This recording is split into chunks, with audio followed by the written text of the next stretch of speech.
Ay, nagugutom na ako. Lobat na ako. Nasaan yung charger na phone ko? Nandito lang yung kanina. Nay, nawawala yung charger na phone ko. Bakit anak? Ano ba naman yun anak? Palagi ka na lang may nawawala. Hindi ka kasi naghahanap ng maayos. Eto lang oh. Oh, ano to? Lo, paano nangyari yun? Next time kasi, gamitin ng mata, hindi ang bibig. Oh. Opo, Nay. Nay, biglang nasira tong phone ko. Ginagamit ko pa naman to sa school. Pwedeng palitan mo? Nasira yung phone mo? Wait lang. Oh, ito, gamitin mo. Luma na to Bilan mo na lang ako ng bago, Nay. Naku, tigil-tigilan mo ako dyan, anak ha. Pinang-strap ko lang naman yung luma mong phone. School ka pa nalalaman dyan. Sorry, sige, okay na to. Nay, nakailang tinapay na ako pero gutom pa din ako.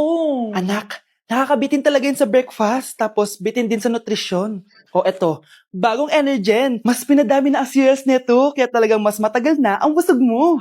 Talaga ba, Nay? Oo, mas mabubusog ka dito at mas complete nutrition pa to compared sa tinapay. Dahil meron na tong carbs, fiber, protein, at mga vitamins. Kaya sulit talaga. Ang dami nga cereals, Nay. Tapos with milk pa. Ramdam ko na agad yung busog, Nay. Oh, may problema ka pa? Sabihin mo na lahat sa akin. May solution ako dyan. Go, Nay. Kakarating lang namin dito sa Vietnam at ano pa bang gagawin natin? Titikim tayo ng convenience store food. Hello, umuulan, tara na. Guys, hindi humihinto yung mga sasakyan dito kaya tatawid ka talaga. Update guys, buhay pa ako at hulaan nyo kung nasan ako. O diba, walang ganyan sa Pilipinas. First time namin dito sa Vietnam. Kaya naman excited ako kung ano ba meron dito sa convenience store nila. Kita nyo naman, ang dami din choices dito. Guys, may paanong manok dito oh. Check out natin to. Guys, parang asarap na tong Nutella banana oh. Guys, tignan yung hotdog dito oh. Kinakain daw to ng hello kaya i-check out na natin to. Tignan nyo yung mga drinks nila dito parang lalagyan na lang ng ice. Parang masarap to guys oh, itong kulay ube. Yung pang what? Hala guys, may Vietnamese oh. Sarap! Check out ko din yan. Grabe, bakit ang mahal? 345,000? Tikman na natin. Una natin tong Nutella banana. Guys, tignan nyo. Masarap siya. Bilhin nyo to guys. 10 out of 10. Next natin tong Thai chili paste and chicken floss. Let's go. Medyo malansa siya guys. Ito yung nasa loob niya. Sarap. 10 out of 10 din to guys. So ito daw. Tignan natin. Puro laman. Oo nga. Sobrang sarap, walang eme. Ano naman ito, pusa? Sorry po. Ay. Ala, sarap nito! Sarap niya! 1 million out of 10! Next natin tong hotdog nila na hindi na niluluto. So, ganito siya guys. Pinili ko lang siya. Ang sarap! 9 out of 10 to sa akin. Next natin tong mix na spicy Korean chicken. Ayan, ganito yung tsura niya.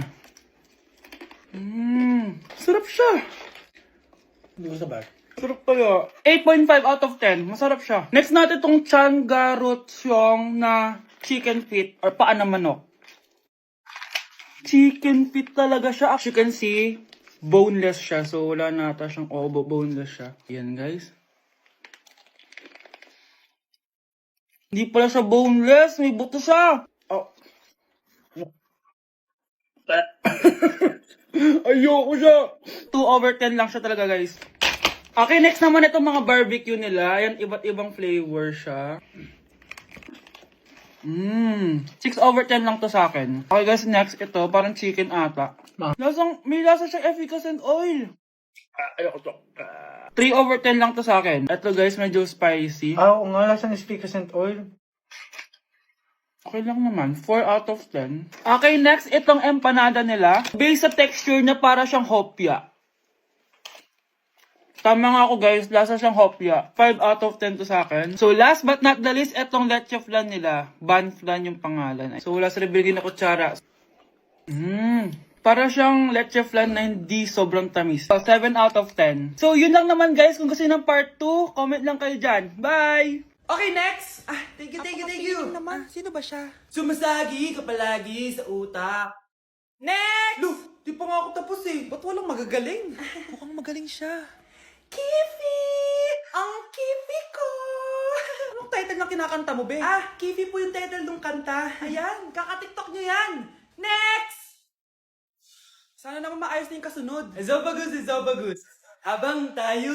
excuse me lang ha. Mali ata kayo na sinalihan ng contest. Singing contest po to. Ay, akala ko po kasi X Factor. Bye. Next! Ang pogi niya. Anita Max win! Ano daw? Anita Max win! Tama na to! Ayoko na! Wait lang po!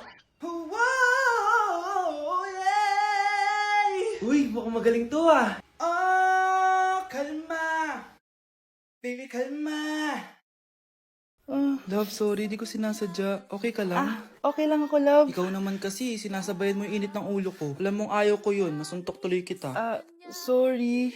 Okay lang, next time wag mo nang gagawin ha. Tara na, bihis ka na. Kakain tayo sa labas. Anong gusto mo? Kakain tayo sa labas? Sige, tara. I love you, Bebu. I love you too. A few moments later. Oh anak, patay pa sa ka sa mata ha? Nay, wala to. Sinaktan ka ng jowa mo no? Manda sa akin yun. Physical touch kasi yung love language niya, Nay. Parang ikaw lang. Okay lang ako, wala to, Nay. Anong ako? Hindi ako ganyan sa'yo ha? Ikaw nga kapag pinapalo mo ako, sinasabi mo mahal mo ako. Wala to, Nay. Mahal ako nun. Ganon. O sige, dahil mahal kita, dadagdagan natin yung nasa mukha mo! Mare? Nay, di ba yun yung dati mo kaklase na nambuli sa'yo? Oo anak, ba't nandito yan? Mare, alam mo, ilang years na tayo hindi nagkikita. Wala pa rin nagbago sa'yo, no? Mukha ka pa rin zombie. Hindi ka na nag-glow up. Oo nga Mari, wala pa rin nagbago. Masama pa rin ugali mo. At least, maganda ako. Che. Oh, Nay, gising ka pa din. Kaya ka nagkaka-eyebags eh. Ay, naku anak. Alam mo, ang dami ko trabaho, diba? Tapos, hindi din ako nakakatulog na maayos. Ano, Nay? Tatanggapin mo na lang ba yung sinabi ng kaklase mo, ha? Kailangan mo ng glow up, Nay. O, eto, Nay. Mag-take ka na itong Nighty Bright ng New Moon. Sure ka bang mag-glow up ako dito, anak? Oo, Nay. Mag-take ka lang niya ng 1 to 2 capsules bago ka matulog for a quality sleep, which is important for steady energy, focus, and productivity. Meron tong ashwagandha at collagen na nakaka-help sa stress at repair na skin. Road to glowing skin na talaga. Ay, sana mag-glow up na ako.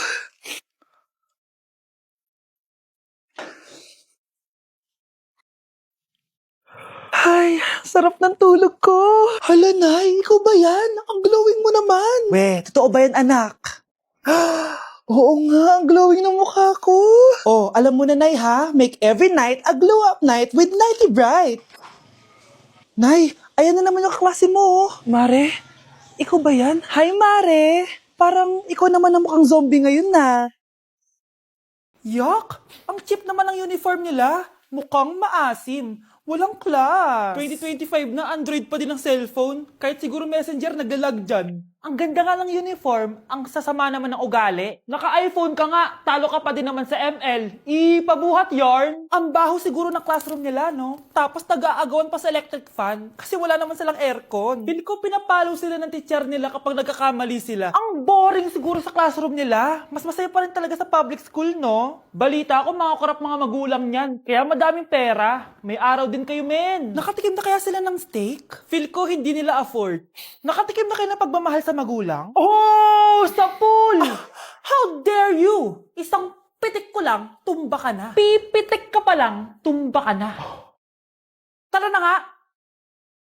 Anak, binilang kita ng bagong school shoes mo. Nay, okay pa naman yung shoes ko nakita ko kasing punit na yung gilid ng sapatos mo, anak. Baka mahirapan ka maglakad. Thank you, Nay. Anak ko, para sa'yo. Hala, Nay. Hindi mo naman po kailangan gumastos para dito. Kita ko kasing nahihirapan ka sa research nyo. Sana makatulong yan, anak. Thank you so much, Nay. Nasaan na yun? Be, nasaan na yung introduction mo? Hello, Be. Choppy ka. Aray, kinagat po ako na lamok. Anak, bakit sa labas ka gumagawa niyan? Nay, mahina kasi internet sa loob. Kailangan ko na kasi matapos to. Pumasok ka na dito, anak. Nagpalagay na ako ng Bida Fiber Internet. Nay, gumasos ka pa? Pasok to sa budget ko, anak. Kasi for only 888 pesos a month, meron na tayong internet with speeds up to 75 Mbps. Installation fee will apply, pero sulit na din kasi 8 na gadgets ang pwede mag-connect. Salamat sa lahat, Nay. Ginagawa mo magaan yung pag-aaral ko. Di bali, Nay, makakabawi din ako sa inyo. Love you, anak! Just give me my money! Just give me my money! Just give me my money! Just give me my money! So, pinaprank niyo ako? Just Just give me money. Just give me money. Wala kayong money bukas. Wala kayong baon. Anay, joke lang yun. Kasi naman eh, anong kakainin ko bukas? Sino ba kasi nakaisip na i-prank si nanay? Ikaw. Okay, class. Mag-selfie tayo. Tara, let's go. Kaninong phone yung gagamitin natin? Yung akin na lang, guys. Ew, ang pangit kaya na cellphone mo. Ang labo ng camera. Buti pa tong cellphone ko. Malinaw. Mahal kasi to. O, tara na. Selfie na dali. Ayan, ang linaw, di ba? Guys, kayo tayo sa labas. Tara, gusto nyo? Di na ako sasama sa inyo, Enjoy kayo, guys, Kyle, sumama ka na. Minsan lang tayo mag-banding, Hayaan nyo na yan. Huwag nyo nang pilitin yung ayaw. Panira ng araw. Tara na nga. Kung may pera lang talaga ako, sasama ako sa inyo.